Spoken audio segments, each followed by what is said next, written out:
I'm Nicole Bonnah, Londoner and now resident Beijinger. I'm going to show you how an emerging black presence is changing the racial and cultural landscape of the most homogeneous nation in the world. Home to over 1.4 billion, China's rapid economic growth, social reform and new international appeal is increasingly transforming the face of some of its larger and smaller cities.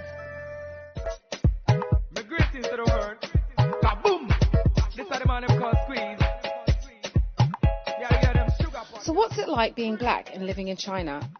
It was a lady walking with her grandson or whatever. She said, be careful of the black woman. And she took her little boy and went around me. Beijing, China's capital, is slowly developing transnational communities, similar to that of any large city.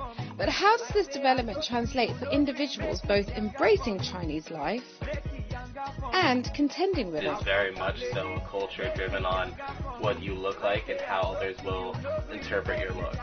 They do sometimes look at me like, what is that? The number one thing is the stairs. It's been 7 years and that's the one thing I can't get used to. They would clearly say, we can't hire any blacks, and that was one of the reasons he stopped working there, because he was just like, this is crazy, Is Chinese society struggling with racial diversity? I would say that there's a lot of ignorance here, lack of education. And I would say because of the lack of education and the ignorance that they reflect and show, it equals racism. Or do we merely need to reflect upon the cultural dynamics at play? We have historical reasons, like people don't really know about outside the world. Who are they? And why they're here? And how do they behave?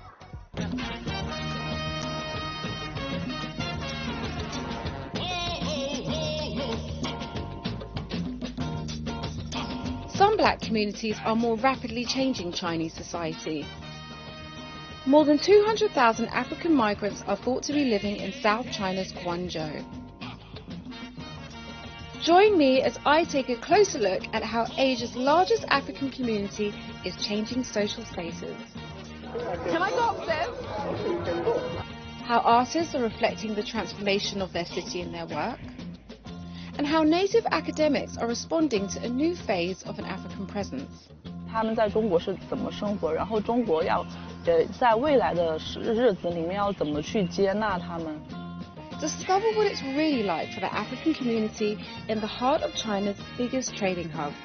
What people think on the ground about growing Africa-China relations. Everybody is not working. They are interested about our money. The recent media spotlight on the city. And how Sino-African communities are flourishing in more ways than one. Welcome aboard the Black Orient.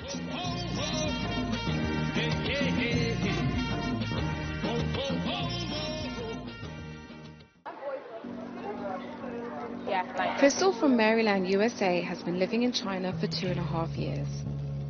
A successful director at Carden Academic Language School in Beijing, Crystal says that her black experience in China has come with its challenges, but on the whole has been a positive one. I have a pretty optimistic view, and I had an optimistic perception when I was coming, in spite of all the negativity that I read about. I don't discredit people's experiences. I think that there are bad things that happen, not just to blacks, but also Indians and Asian Americans, or non-Chinese raised or born, I should say, Chinese, and as well as other Asian groups. But for me, I just try to stay positive and be positive. I feel like what I exude is what I get. Crystal just so happens to be the first ever black person that some of her students and their parents have ever interacted with.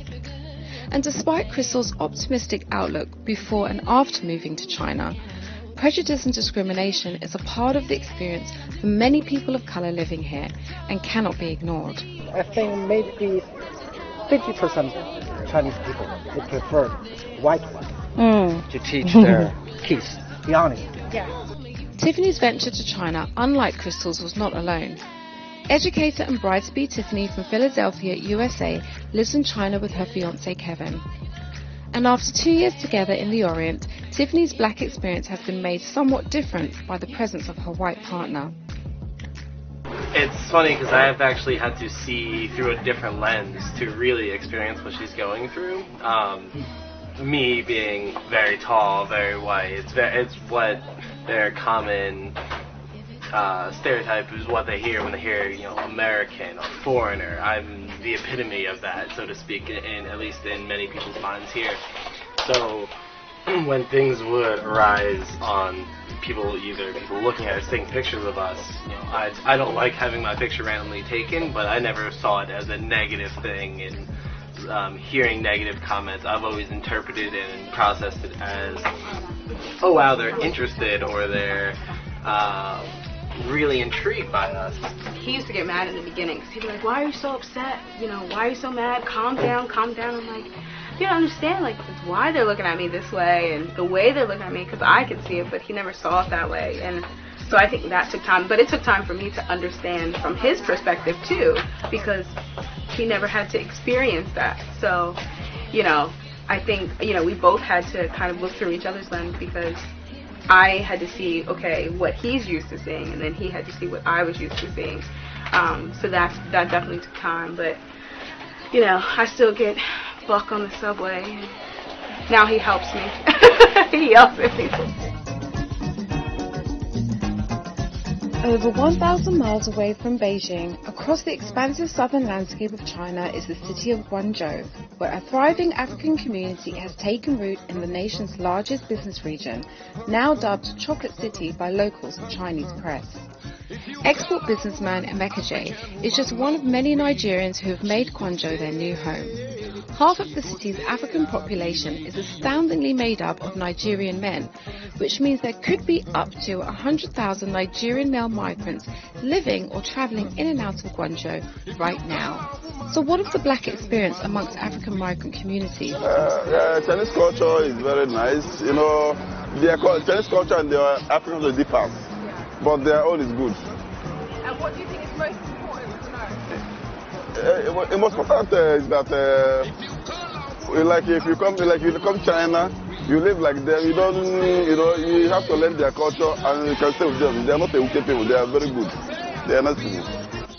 Emeka J, along with fellow Nigerian businessman Ollie, offered to show me his family-run businesses, which include a Nigerian restaurant serving traditional home-cooked fare and an African grocery and cosmetic supply store. It made me wonder if his live like the Chinese philosophy was really being put into practice. What with all the readily available African produce and products he and his family sell. Everything, creams, food condiments, African condiments, and assorted types. So we feel very ace by living in Guangzhou. Perhaps it's the cheap products direct from the surrounding factories that are the number one appeal for African migrants, uprooting their lives and heading over to the Orient. Bohan Street has so many people from different African nations. Are they all here just for business? You're all kind of just here to kind of make money, and that's it? Yeah. Yeah? Yeah. Nothing else? No. Just make your money and go back. Yeah. Business, number one. They are very good in business, I'm honest. They are very good, and their price is okay, and their material. It depends on the material. If you want cheaper one, give it the wrong quality. Everything you can think of that is good is in China. So be honest with you. Yeah. I do business for business. For business? Yeah. I come to business. Business. Oh, but many business. As well as the many people working in the import and export industry, Bohan Street, now known as Africa Town or Africa Street in the urban heart of the city, has become a colourful spectacle of halal butchers, clothing stores and vendors of street food. African cafes and clubs also line the street, creating a vibrant mix of cultures where every African nation is represented. Some people are actually happy to talk to me, but will only go so far. You know your origin? Of course I know my origin. Right. I have Cuban and Jamaican descent, but I am African, as all black people are. Is that what you're trying to get at? Yeah, you know that story. Can I go upstairs? You can go. With my camera? I don't think somebody making. Well, we'll try. And so it goes for the rest of my first night on Bohan Street. No one really wants to say a word. The problem is, if I talk to you, Yeah. I don't like to go to that. Okay. Can you make it down? Because I want to know why. Okay, sure, no problem. Take of your time. Yeah? Do you mind being on camera? No. Huh? I've been living in China. That's okay. No problem. And if I'm lucky to get someone on camera to speak on his or her personal experience in China, I'm met with an almost vague and sideways response. Do you think it's important to learn about Chinese culture because you're living here? Is it important to you?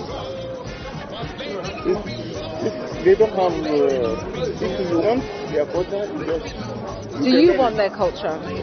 No, because I don't. Chinese culture and African culture is not the same. So I don't. So two different. Your cultures are two different. After dark, Bohan Street starts to become a place to drink away the week's stresses, and at times my camera and questions have been met with solicitation or extreme suspicion. One person who knows all too well how hard it is to enter the world of Africa Town is native Chinese photographer Li Dong.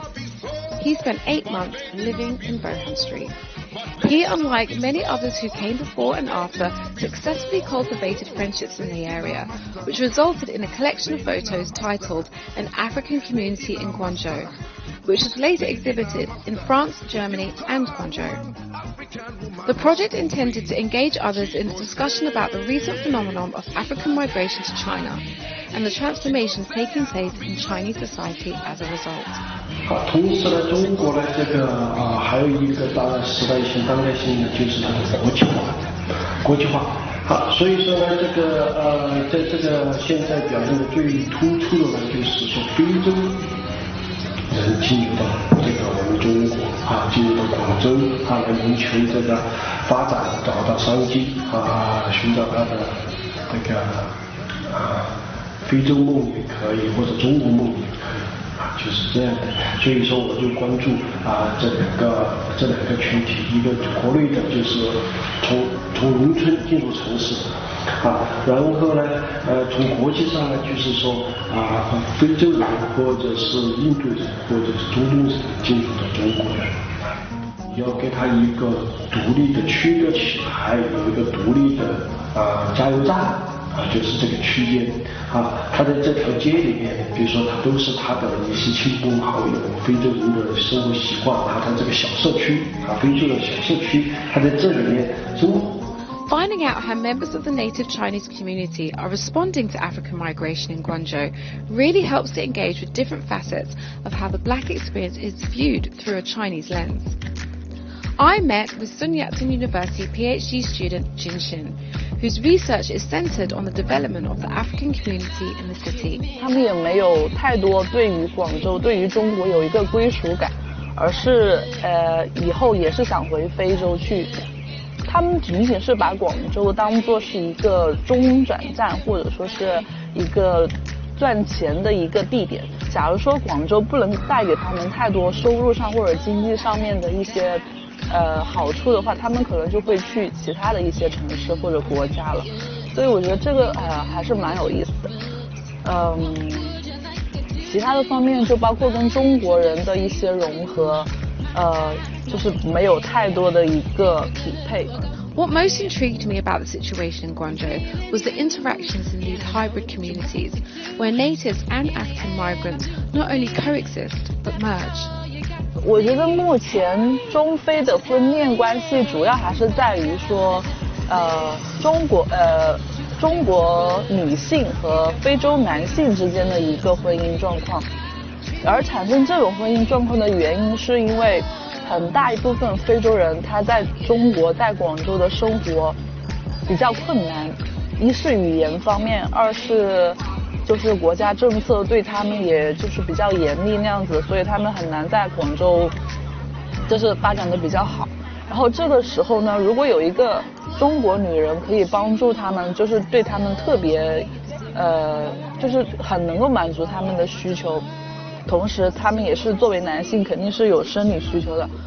As my time in Guangzhou comes to a close, I think back on how varied the black experience in the Orient really is. But I leave with more questions than answers. Black expats do experience different layers of prejudice and at times discrimination, but are also welcomed and embraced by many. It's clear that the growth of Sino-Black communities is not set to dwindle down anytime soon. Transnational communities flourish as well as face their own unique personal and social challenges. And for now, it looks like I too am staying put.